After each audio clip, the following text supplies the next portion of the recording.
देखेंगे हिस्ट्री से संबंधित कुछ प्रश्नों को लेकर आए हैं कि हिस्ट्री क्या है, हिस्ट्री कितने भागों में बांटी गई है, इसके बारे में हम लोग आज अध्ययन करने वाले हैं। यहाँ पर देखते हैं हम लोग इतिहास। सबसे पहले इतिहास के बारे में हम पढ़े। इतिहास क्या है, इतिहास की जनक कौन है? तो इतिहास की जनक यहाँ पर हेरोडोटस है। तो इसके बाद देखते हैं इतिहास को 3 कालखंडों में बांटी गई है, जिसमें हम देख रहे हैं प्रागैतिहासिक, आदिऐतिहासिक और ऐतिहासिक। यह काल, मध्य पाषाण काल, नवपाषाण काल, ताम्रपाषाण काल और पाषाण काल का अध्ययन करते हैं। यहाँ लगभग 10,000 ईसा पूर्व से लेकर लगभग 3,000 ईसा पूर्व तक यहाँ पर हम लोग अध्ययन कर पाते हैं। 10,000 BC से बिफोर क्राइस्ट से यहाँ पर 3,000 बिफोर क्राइस्ट तक हम लोग अध्ययन करते हैं। लगभग का ये आंकलन है। इसमें मानव की स्थिति क्या थी, इसका औजार क्या था, इसका औजार छेनी, ब्लेड, हसुआ, हथौड़ा, कुल्हाड़ी, ये सब इनका औजार था। इनका रहने का तरीका क्या था, कैसा रहते थे? इन लोग एक घुमंतु प्रजाति की तरह रहते थे। मानव जहां पर सुबह वहीं पर शाम, जहां पर भोजन मिलता था वहां पर इन लोग अपना डेरा को डाल देते थे। तो ये अबोध बालक की तरह केवल इन लोग को भोजन का ही मतलब था और कोई व्यवस्था नहीं चाहिए। जैसे अभी हम लोग को मोबाइल चाहिए तो कंप्यूटर चाहिए, तो भोजन चाहिए, बढ़िया डिश चाहिए, तो उस समय सब व्यवस्था नहीं था। लाइट, बिजली चाहिए, उस समय सब चीज। केवल इन लोगों का क्या काम था उस समय का मानव का? प्रागैतिहासिक काल में तो केवल से केवल उन लोगों का खाने का मतलब था, उससे बाकी कोई मतलब उनका नहीं था। ये प्रागैतिहासिक काल में, इसका पाषाण काल बोलते हैं। पाषाण काल के अंतर्गत हम लोग पढ़ते हैं। पूर्व पाषाण काल, पाषाण काल, बहुत सारा पाषाण काल आप पढ़े होंगे, तो इसके बारे में हम लोग बिफोर यहाँ। हेलो फ्रेंड्स, अब हम लोग देख रहे हैं यहाँ पर आदि ऐतिहासिक काल में। आदि ऐतिहासिक काल किसे कहते हैं? इसका काल स्टार्ट होता है लगभग 3,000 BC से स्टार्ट होता है, यह शुरू होती है और लगभग यहाँ पर 600 ईसा पूर्व तक चलता है। यहाँ पर 600 BC, तो यहाँ 3,000 से लेकर 600 BC तक ही चल रहा है। तो इसमें क्या है? आदि ऐतिहासिक वैसे काल को कहते हैं, वैसे इतिहास को कहते हैं जिस इतिहास का पूरी साक्ष्य नहीं प्राप्त हो।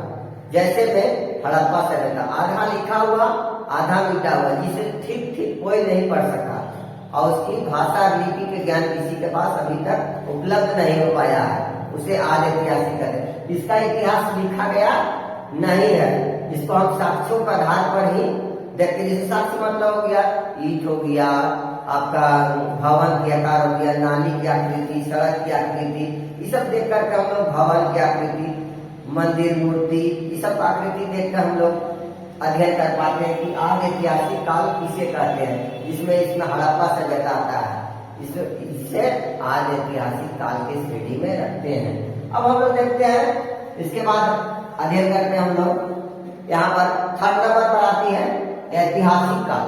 वैसे इतिहास जिसकी साक्ष्य उपलब्ध हो, जिसमें लिखा हुआ भी हो और कुछ अवशेष मिला हुआ हो, जिसे ऐतिहासिक काल कहते हैं। जिसे ऐतिहासिक ग्रंथ लिखा हुआ, जिसे ऐतिहासिक काल कहते हैं। इसके अंतर्गत मुद्रा, राक्षस है, तुम्हारा बहुत सारा ऐसा पुस्तक है जिसके माध्यम से हम लोग इतिहास को जान पाते हैं। लिखी हुई साहित्य है, अभिलेख है, सिक्के है, मुद्रा है, बहुत सारा चीज है। तो इस अवशेषों के आधार पर हम लोग आदि ऐतिहासिक काल को देखते हैं। अब इसके बाद हम लोग देखेंगे कि भारतीय इतिहास को कितने भाग में बांटा गया। ये तो विश्व इतिहास की बात कर रहे हैं हम लोग। अब भारतीय इतिहास को कितने भाग में बांटा गया? तो भारतीय इतिहास को 3 कालखंड, तो हम लोग तीनों कालखंड के बारे में पहले देखेंगे।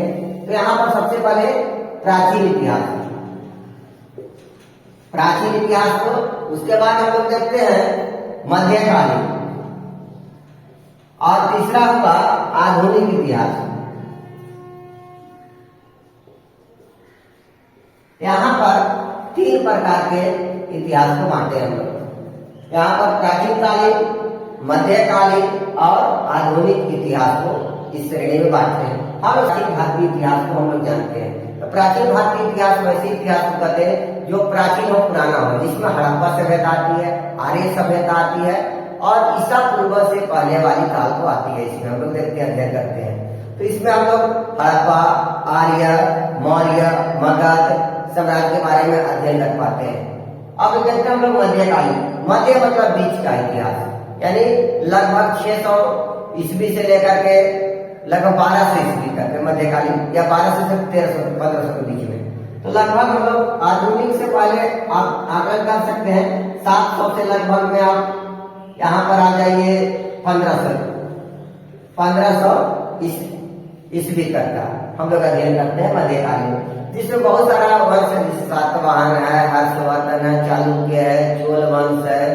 तो इस प्रकार से बहुत सारे वंश आया, जिसमें दिल्ली सल्तनत भी आ जाती है मध्यकालीन भारतीय इतिहास में। इसके बाद हम लोग दिल्ली सल्तनत में बहुत सारे शासक राज किए, जिसमें गुलाम वंश, खिलजी वंश, तुगलक वंश, इस प्रकार से सैयद वंश, लोधी वंश, बहुत सारा वंश यहाँ पर राज किए थे। लगभग 7 वंश राज किए। अब इसके बाद हम लोग देखते हैं आधुनिक भारतीय इतिहास। तो आधुनिक भारतीय इतिहास में हम लोग देख पाते हैं यहाँ पर मॉडर्न हिस्ट्री, यहाँ पर हम लोग ब्रिटिश कालीन और गांधी युग को हम लोग ठीक से पढ़ पाते हैं। तो ब्रिटिश कालीन में लगभग हम लोग यहाँ 757 से लगभग में आप पढ़ सकते हैं। यहाँ पर अभी तक जो चल रही है वो आधुनिक इतिहास की है। तो हम लोग देखते हैं यहाँ पर प्लासी के युद्ध, बक्सर का युद्ध, बहुत सारा युद्ध यहाँ पर देखने को मिलेगा। 1857 की विद्रोह क्रांति, भारत छोड़ो आंदोलन, असहयोग आंदोलन, नमक आंदोलन, ये सभी बहुत सारे आंदोलन को हम लोग चर्चा कर पाते हैं आधुनिक इतिहास, भारतीय इतिहास में। इस प्रकार से हम लोग इस विषय का अध्ययन करते हैं। तो हम लोग धीरे धीरे सभी इतिहासों पर एक टॉपिक लेकर आएंगे, जिस पर एक एक वीडियो हर इतिहास पर रहेगा। जैसे प्राचीन कालीन पर एक वीडियो लाएंगे, मध्यकालीन पर एक, और आधुनिक कालीन पर एक विशेष वीडियो लेकर आएंगे। इतना ही बोलकर हम समाप्त करते हैं। जय